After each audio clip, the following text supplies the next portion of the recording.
student, today I will discuss some basic concepts of statistical physics. After going through this lecture, you will be able to understand the need and classification of statistical mechanics, make the distinction between microstate and macrostate, understand the concept of phase space, define the fundamental postulates of statistical mechanics, understand the most probable macrostate and its importance. When we study statistical physics, the first question arises in our mind: what is it is and why we study it. In statistical physics, we try to understand the properties of a complex system without knowing all the information of the systems. This is possible since the properties we are interested in do not depend on the detail of the system. For describing the macroscopic state of a gas, we need macroscopic parameters like pressure, volume, temperature. We do not need information of every microscopic detail. Suppose we are interested in knowing the pressure of the gas, we should not bother about what a particular atom of a gas is doing at every instance.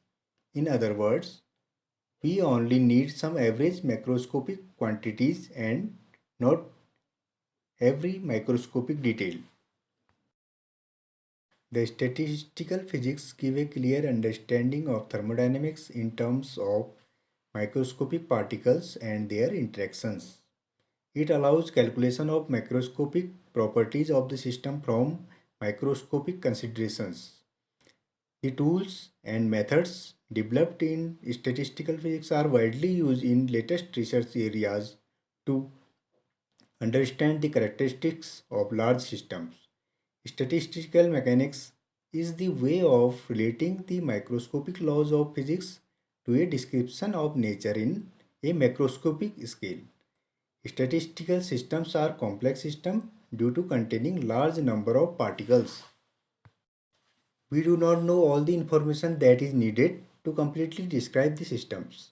For example, as we know that 1 liter of any gas may contain about 10 to the power 23 atoms at NTP.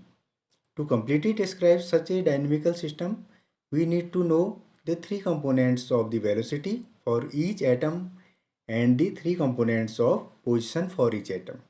That means 6 components needed when solve one equation of motion.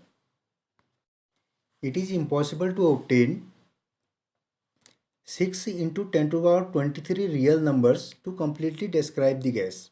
However, it is not necessary to know all the information to develop a theory of gas. By calculating theoretically some average properties like the pressure, volume, temperature, etc., we can get every detail. Those properties do not depend on every little detail of each atom. Not knowing everything about the atom does not prevent us from calculating those properties. Thermodynamics is concerned about heat and the direction of heat flow. Statistical mechanics gives a microscopic perspective of heat in terms of the structure of matter and provide a way of evaluating the thermal properties of matter like energy, pressure, heat capacity, entropy, free energy or thermodynamical potential, etc. Before the development of quantum theory, law of classical mechanics or Newtonian mechanics applies in association with statics to study the behavior of large particle systems. It applies to systems which are sufficiently large that microscopic fluctuation can be ignored, and it does not assume that there is an underlying atomic structure to matter. These methods are called classical statics or Maxwell-Boltzmann statics, named due to the great contribution of Maxwell and Boltzmann in development of the kinetic theory of gases. Later on, this work extended and improved by some physicists like Gibbs. The kinetic theory of gases tries to determine the property of gas by considering probability distribution associated with the motion of individual molecules. In 1877, an Australian physicist L. Boltzmann formulated the relation between entropy and probability. The entropy S of an isolated system at thermodynamical equilibrium is equals to Boltzmann constant Kb multiplied by natural logarithm of W. The entropy S is the measure of the number of possible microscopic states or microstates of a system in thermodynamic equilibrium, consistent with its macroscopic thermodynamic property W or called macrostate. It is the central idea of statistical mechanics. Boltzmann made significant contribution to the field of statistical mechanics. The recognition that atoms and molecules exist led to the development of statistical mechanics.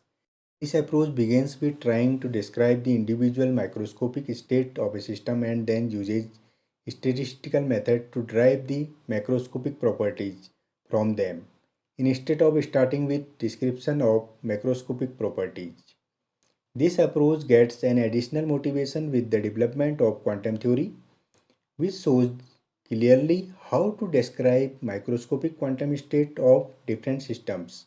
The thermodynamic behavior of a system is then approximated by results of statistical mechanics in the thermodynamic limit, means as the number of particles tends to infinity. The classical statics is very successful theory to explain the phenomena like energy, temperature, entropy, but fails to explain some other physical phenomena like blackbody radiation, variation of specific heat, the electrical conductivity with temperature, behavior of gases under high pressure and low temperature, electrical properties of matter and semiconductors, etc. By using the Planck's hypothesis of discrete exchange of energy between systems, Bose, Einstein, Fermi, and Dirac introduced a new statics called quantum statics, that is, explain those phenomena very well which cannot be explained by classical statics. Quantum statics further subdivided into two branches.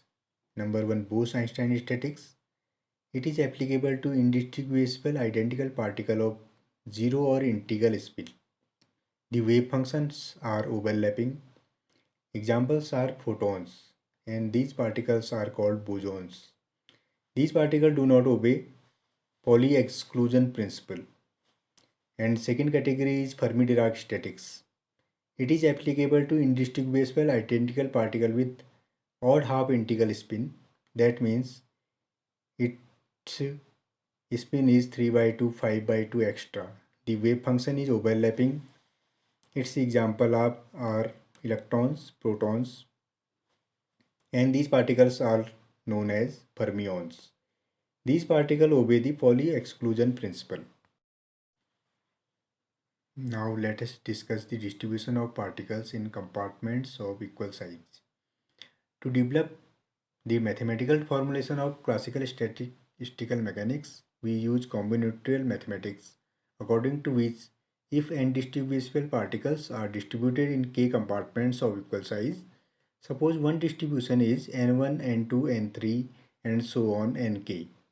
It is a microstate. So the number of ways this distribution can be possible or the number of microstate in it is given by W equals to factorial n upon factorial n1 into factorial n2 into factorial n3 x on factorial nk. And the probability of occurrence of this macrostate is p n1, n2, n3 and so on nk equals to factorial n upon k to the power n into factorial n1 into factorial n2 factorial n3 and so on factorial nk. These two equations has immense application in classical statics. To make the distinction between microstate and macrostate, let us understand the following experiment. Imagine that you have a large box containing 100 identical coins. With the lid on the box, you give it a really good long and hard shake. Now you open the lid and look inside the box. Some of the coin will be laying with heads facing up and some with the tails facing up. There are lots of possible configurations that one could achieve. It is 2 to the power 100 exactly, or approximately 10 to the power 30. And we will assume that each of these different configuration is equally likely. We will call each particular configuration a microstate of the system. So each possible configuration has a probability of approximately 10 to the power minus 30. To identify a microstate, you would somehow need to identify each coin individually, which would be a boring work. However, probably the way you would categorize the outcome of this experiment is by simply counting the number of coins which are heads and the number of which are tails, like 53 heads and 47 tails. This kind of categorization we call a macrostate of the system. The macrostates are not equally likely. See in slide, the macrostate 53 heads and 47 tails can occurs 3 into 10 to the power 27 ways. Now compare it with another macrostate 50 heads and 50 tail. See that it is 10 to the power 27 greater than the former macrostate. So what will be the most probable macrostate? Obviously it is 50 heads and 50 tails. This simple example shows two crucial points. Number one, the system could be described by a very large number of equally likely macrostates. Number two, what you actually measure is the property of macrostate of the system. The macrostates are not equally likely because different macrostate corresponds to different number of microstates. Thermal systems behave in a very similar way to the example we have just considered. To specify a microstate for a thermal system, you would need to give the microscopic configuration, perhaps position and velocity, or perhaps energy of each and every atom of the system. In general, it is impossible to measure which microstate the system is in. The macrostate of a thermal system, on the other hand, would be specified only by giving the macroscopic property of the system, such as the pressure, the total energy, or the volume. Let us explain it in another way. To understand what microstate and macrostate are, consider the example of a gas in a container. At a microscopic level, the gas consists of a vast number of freely moving atoms which occasionally collide with one another and with the wall of container. The microstate of the system is a description of the position and momenta of all atoms. In principle, all the physical properties of the systems are determined by its microstate. However, because the number of atoms is so large, the detail of the motion of the individual atom is mostly irrelevant to behavior of the system as a whole. Provided the system is in thermodynamic equilibrium, the system can be adequately described by a handful of macroscopic quantities called thermodynamic variables. The total energy E, volume V, pressure P, temperature T, and so forth. The macrostate for the system is a description of its thermodynamic variables. Now I switch to the next topic, phase space. To determine the state of a many particle system like a gas having n particles enclosed in a container, let us consider the system is consists of a single spinless particles moving classically in one dimension. Assuming that we know that the particles equation of motion, the state of the system is fully specified once we simultaneously measure the particles position q and momentum p. If we know q and p, then we can calculate the state of the system at any time using the equation of motion. These coordinates pi and qi are called conjugate coordinates, are governed by the canonical Hamiltonian equation of motions. These equations are qi dot equals to del h upon del pi, and the second one is pi dot equals to minus del H upon del Qi. In practice, it is impossible to specify Qi and Pi exactly, since there is always a natural uncertainty. Due to Heisenberg uncertainty principle, dqi dot dpi greater than equals to h cross in any experimental measurement. Here you have to remember that the h is a Planck's constant. The time evolution of q and p can be visualized by plotting the point qp in the qp plane. This plane is generally known as phase space. In general, the point qp will trace out some very complicated pattern in phase space is called phase trajectory. Let us understand it by one example.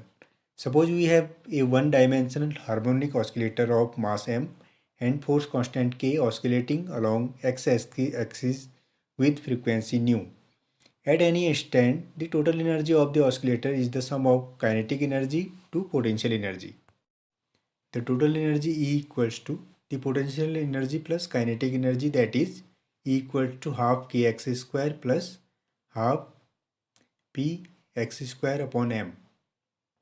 Divide by E by both sides and arranging gives an equation of an ellipse in x px plane with semi-major axis A equal to square root of 2e upon k and semi-minor axis b equal to square root of 2me. A one-dimensional harmonic oscillator which executes to and fro motion along x-axis in static space will have elliptical phase trajectory in phase space. The total energy of the oscillator along the ellipse will remain constant. The area of this ellipse gives the phase area available from energy range 0 to E. Suppose that we divide phase space into rectangular cells of uniform dimension dq and dp. Here dq is uncertainty in the position measurement and dq is the uncertainty in the momentum measurement. The area of the each cell is dq dot dp equal to h cross, where h is a small constant having the dimensions of angular momentum called Planck constant. The coordinate q and p can now be conveniently specified by indicating the cell in phase space into which they plot at any time. In other words, the uncertainty principle sets a lower limit of how finally we can split up classical phase space. Let us consider a single spinless particle moving in 3 dimensions. In order to specify the state of the system, we need to know 3 QP pairs, that is QXPX, QYPY and QZPZ.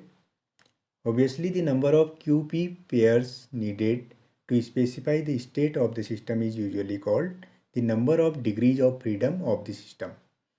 So, a single particle moving in one dimension constitutes a 1 degree of freedom system, whereas a single particle moving in 3 dimensions constitutes a 3 degrees of freedom system. Consider the time evolution of QP. This can be visualized by plotting the point QP in 6-dimensional QP phase space. This space is called mu space. Suppose that we divide the QX-PX plane into rectangular cell of uniform dimension dq and dp and do likewise for QI, PI and QZ, PZ planes. This is equivalent to dividing phase space up to regular 6-dimensional cell of volume H cube. The coordinates Q and P can now be conveniently specified by indicating the cell in phase space into which they plot at any given time. Now let us consider a system consisting of n classical particles moving in 3 dimensions. In order to specify the state of the system, we need to specify a large number of QP pairs. The required number is simply the number of degrees of freedom f. For n particle system, f will be equal to 3 into n. So, phase space, that is the space of all the QP pairs, will be 2f equal to 6n dimensional. called gamma space. Consider a particular pair of conjugate coordinates qi and pi. As before, we divided the qi-pi plane into rectangular cells of uniform dimensions dq and dp. This is equivalent to dividing phase space into regular 2f dimensional cells of volume h to the power f. The state of the system is specified by indicating which cell is occupies in phase space at any given time. As we know that classical particles are distinguishable, if the position and momentum of two particles are exchanged, the new state will be represented by a different point in phase space. This single point will represent a microstate. In principle, we can specify the state of the system to arbitrary accuracy by taking the limit as tends to 0.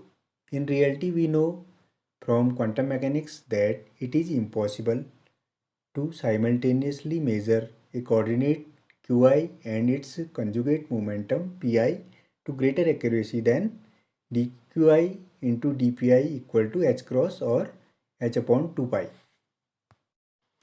Now we divide phase space into cells. For a single particle having 2f dimensional space be represented by q1, q2, q3, axon, qf position coordinates and p1, p2, p3 and so on pf momentum coordinates. The volume of an element in phase space will be dq1 into dq2 into dq3 axon dqf multiplied by dp1 into dp2 into dp3 axon dpf or d tau equal to dq1 dp1 into dash dash dash dqi dpi dot dpf dpf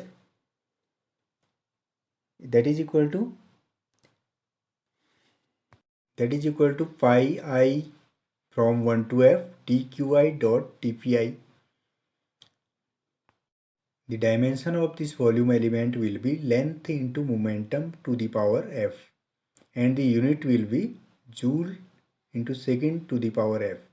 We divide this volume element into cells of finite size. Let the volume of each cell be h to the power f, where h is some arbitrary quantity having the dimension of action, length multiplied by momentum, or energy multiplied by time. That is h equal to dq into dp. So the number of cells in the volume element d tau will be d omega equal to d tau upon h ki power f. So for a single particle or monoatomic molecule, the volume of one cell will be h cube. Since a single particle has f equal to 3, translation degrees of freedom only. The same expression can be generalized for many particle system. Suppose a system consists of n particles, each having f degrees of freedom. To represent the present state of the system, we need n into f coordinates of the position and n into f coordinates of the momentum. That is, the phase space will be 2fn dimensional. The volume of one cell will be h to the power nf.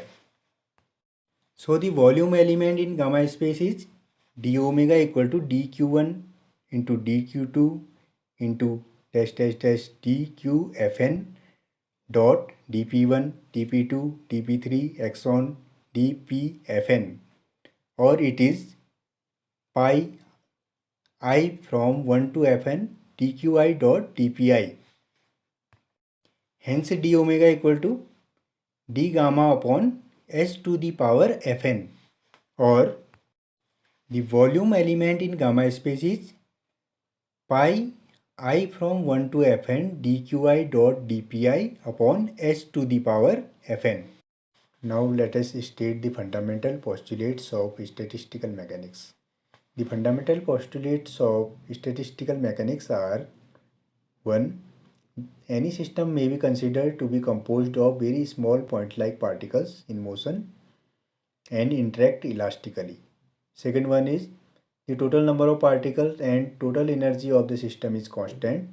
Third, all the cells in phase space are of equal size. The fourth postulate is all accessible microstate corresponding to possible macrostate are equally probable. This postulate is also called postulate of equal a prior probability. Postulate number 5 is the equilibrium state of a system correspond to macrostate of maximum probability. The conclusion is that many possible distributions are possible and these distributions vary continuously with time because of particle interactions.